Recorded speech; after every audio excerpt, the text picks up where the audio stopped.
All right. Move on to prospects then.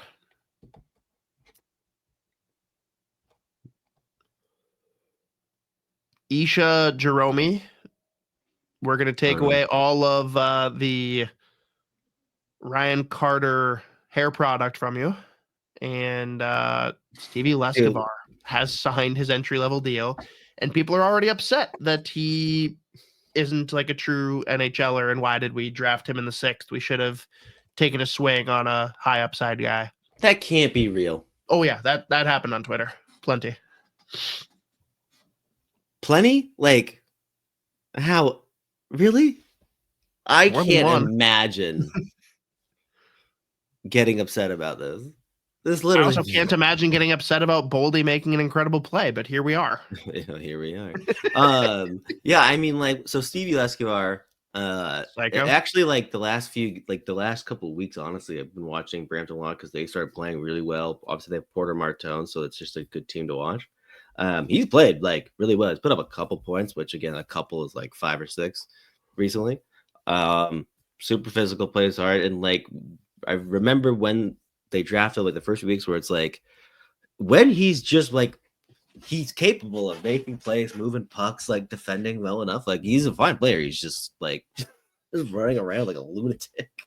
But I mean, like I don't know how much I'm trusting the WHL, the OHL websites lately, because the other game, what was this? I guess it was yesterday. They beat Kingston 4-1. He was dashboard with 2 shots on goal, and he was first star of the game, which is crazy stat line to get first star. But in all seriousness, like the last little while, he's played really well with Brampton. They're on a roll right now. They won all 3 games this past week, including like a 6-1 win over Peterborough, 7-2 over Brantford. Brantford's got this kid, Jake O'Brien, who's probably going to go pretty high in this draft. He's lighting it up, but and Leskovar was on the ice against him quite often. But I mean, like, yeah, they're going to sign him because this is his last year he can play junior hockey. So like he has to go pro or not play next year. Like, so he's probably going to be the ECHL, AHL. Like I could not imagine being upset about this. And also, like, people said they should have taken a swing. He's taking a 7th round. Is he a 7th round? It was a 5th or a 6th, I think. Yeah. So, like, what are we talking about? Fucking take a swing. Like, it's crazy that anyone said that. That's fucking nuts. Direct quote. It's incredible. That's actually one of the more unhinged things to get upset about. But whatever. Who cares? A pretty unhinged player. But, what? Look at I remember when I was like, wait until you see this fucking roster photo. It was like a podcast we did like a month ago, 2 months ago, and their live reaction was fucking nuts. Look at him, dude. Let's look at an ex-murderer. And a future murderer. Yeah. Long career. Yeah, I didn't realize how overaged he was. No, yeah, he's like a double or triple overager. But either way. He's played really well last few weeks when I've watched Brampton, and they've been a fun team to watch because they're putting up tons of goals. And just Porter Martone's a very fun player to watch. Yeah, I don't know why. So I'm looking at his weight, 207, and Talon was on Spit and Chicklets recently, and he said that Buff's weight when he came to training camp was 282. Mm-hmm. Holy shit. Dude, there's some insane stories about Big Buff. Like, oh, yeah. I mean, obviously his whole career, but early on in Chicago when they were like giving him shit about his weight, and then like either like one of the AGMs was at like a baseball game in Chicago, and they look over, Buff's just like he's double fisting 2 meat sandwiches that he's just going down there like, Jesus fucking Christ, like beers in his back pocket, like, oh my god, he's a menace. Then he won a cup, so who cares? As a forward. That's the other thing too. He was 280. He was a forward when they drafted him, which is so funny. Yeah, the legend. I love that he's just living his best life now. Just fishing, packing absolute hammers, and just continue to fish. And like maybe every once in a while playing some like fucking beauty league. Him in the off season though, so I ran into him at Chipotle. He was not only bigger than I could have imagined, but like he got 2 like double packed burritos. Yeah, and there ain't a fucking chance that one of those was for later. Like those were both being taken down in the same sitting. What a beauty, and I straight up I just tried to say hi to him quick. He could not have booked it out of there faster. That motherfucker has. He's like, you recognize me? Fuck. Gone. That's bad. That's bad news. I've ever seen him move. It's incredible. I love him. God damn it. Yeah, he's a beauty. See, that's where signs. So let's talk then. What should have been a really cool experience for buium and Lorenz that turned out to be not so awesome. Western Michigan. What a comeback. Yeah, I mean, insane game. And like that buium goal. Whew. Yeah, well, that was like the first game where it's like buium does that, scores a ridiculous fucking goal. He had one of, if not the toughest night I've seen him play in college hockey, where I think he was on the ice for all 4 goals, took a penalty in overtime, again, scored that ridiculous goal. And like, and it's interesting when you listen to like David Carl talk about buium, it's like the one thing that they always have to work on with is just like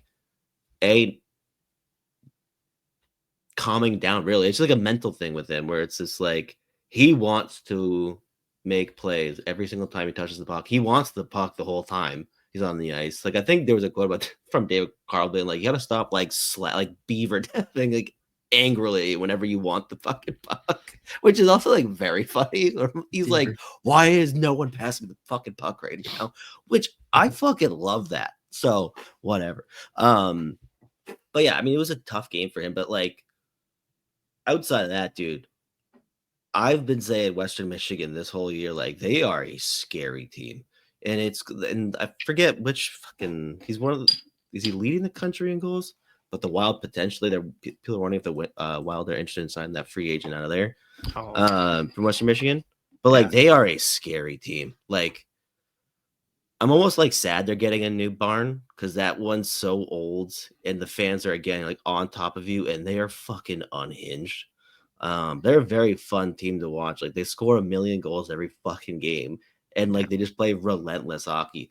And like if there was a team that was going to come back on Denver like that, Western Michigan is right at the top of that list where like every time I watch them play, it doesn't matter what the score is. It feels like they're just going to pull this off somehow, some way. So that is one team that I would be terrified of. Who they have? Mankato in the first round? Yeah, we'll get into those more later, but yes, that is the opener. Yeah. And I don't think buium and Lorenz had ever lost in the X prior to this. Mm-hmm. The only team that was going to come back and do this was the team that has Alex Bump, who the number of goals that he has scored at the X is pretty outrageous. It's incredible. Yeah. He single-handedly brought his team to the state tournament. It was pretty impressive a couple of years ago. Mm-hmm. He's a sicko, and sorry, Vermont. Yeah. Whoops. But buium and Lorenz, like how'd they look? Yeah, I mean, like, so Lorenz has had a weird year where it's like last year he popped off, put up a ton of points, especially a ton of goals. This year the points haven't been there, but he's played really well. Sounds like he's planning on going back for his senior year, which especially given how this year's gone, where it's like it seems when you just look at the stats, obviously it's a step back. Again, like when I watch him play, I still think he's like affecting the game. He's like especially this year, he's been like he's heavy on the PK. He's playing a lot of like whatever. He's in the neutral zone a lot. He's playing a lot of defensive hockey. So I think it makes sense for him to go back for senior anyways. I think that's fine. And buium, like outside of that last game against Western Michigan, he's just been a machine the last couple of weeks where he's playing like 30 minutes a night.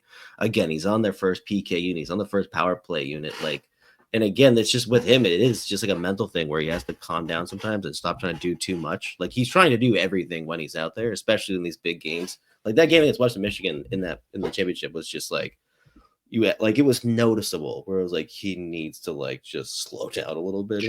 So it'll be interesting because Denver's also they obviously started the year on fire, and then they lost a couple games right before the World Juniors, and they've like watching them since the World Juniors, they'll have like 3 games where they like could just kick the shit out of someone, and yep, that's the Denver that we saw at the beginning of the year. But they've had a couple where it's just like they can't like buy a goal or they can't keep the puck in their own net, and they've been a little bit up and down.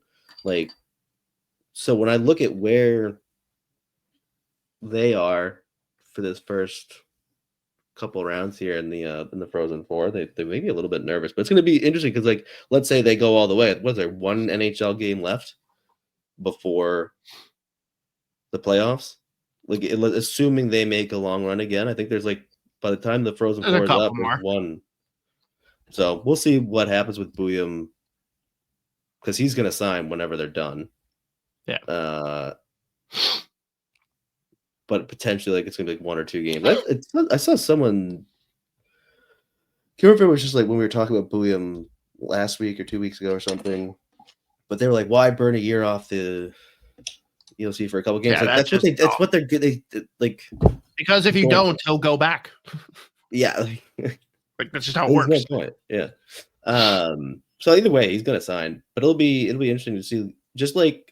Because again, I do think he just gives you when we talk about this fucking with Minnesota, it's like this offense is so anemic so often. Like he is potentially in a position where he can actually chip in offensively and give you something from their back end. And it was interesting listening to Russo. I can't remember if it was like an article or him, maybe it was Joe. I don't even know, but it sounds like buium watches almost every fucking game that like the Wild play when he's not playing. Like he is very invested. So clearly, like I think he said like, "Oh, I'm not really trying to focus on that right now," but clearly he is. Obviously. So we'll see what happens with Denver here. But like I do think there's a legit chance, depending on how like Hines wants to play it, like he come in here and actually just chip in a little bit of offense in the back end. And given the injuries and like the uncertainty of when guys are coming back, that could go a long way for Minnesota. So like he may be able to just like chip in more and be more of a factor than we would probably expect. So we'll see. Yep. And Lorenz, we had him on just about a week ago now, and he'll be dropping next week on Fellowship. But yeah, he pretty much like flat out said like, "Oh no, I'm going back." Like I think it's the right. It is no for sure. So, what about our boy? Big Ten champion, started from the bottom. Now he's here. Charlie Stramel. What a year overall. But great pass. He's like getting ignored largely for his impact on that team too. Like from a national scale, like no one besides Wild fans, like no one really realizes or cares the impact he's really had on their team. Yeah, I mean, maybe I just see it more because so many of the people that I interact with are like actually follow and don't mute on Twitter or like the other scouting people or whatever. So like just watching his like career path the last 4 or 5 years has been fascinating overall. And again, I think we had mentioned earlier, it sounds like he'll probably go back for his senior year, I think. But I think Stramel even was like, I have no idea. But again, like I think if he wants to go and stay there, assuming that they are going to be good at like for the first time, he has stability. He's first line center on that team, chipping in offense, making big time plays. Obviously, we got another guy that factored in all 3 zones, PK, power play. Like he is one of their go-to players, which is what we said at the beginning of the year that we wanted to see from him either way. So I think it makes sense for him to go back again. Like, he's in a good situation again, like find some stability from like one year to the next. But what a fucking season he's had. And of course, he provides that primary assist in overtime in the Big Ten championship. Great backhand feed. But just fucking happy for him. But yeah, just a monster. Yeah, I forgot that he had already surpassed his like goal total the last 2 years combined. Like a third of the way in, yeah. Yeah, he had done that like weeks ago. It was like he had 9 goals this year, and between like his freshman and sophomore year at Wisconsin, he had 8. But it was a great situation again. Like obviously familiar with the coach is going to go a long way. So good for him though. What a monster season. On that Michigan State team, they're fun to watch too. Isaac Howard is just a beauty. He is a lunatic. He's so funny. And he is. He's top 5 in the country in points, maybe? Do you think he should win the Hobie? Or is that Leonard's? Feels like it might be Leonard Swift. I don't know.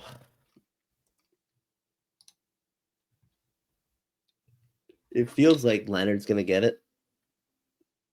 Because what he's doing week in, week out with BC. Let's be real. Too. Whoever goes further is gonna get it.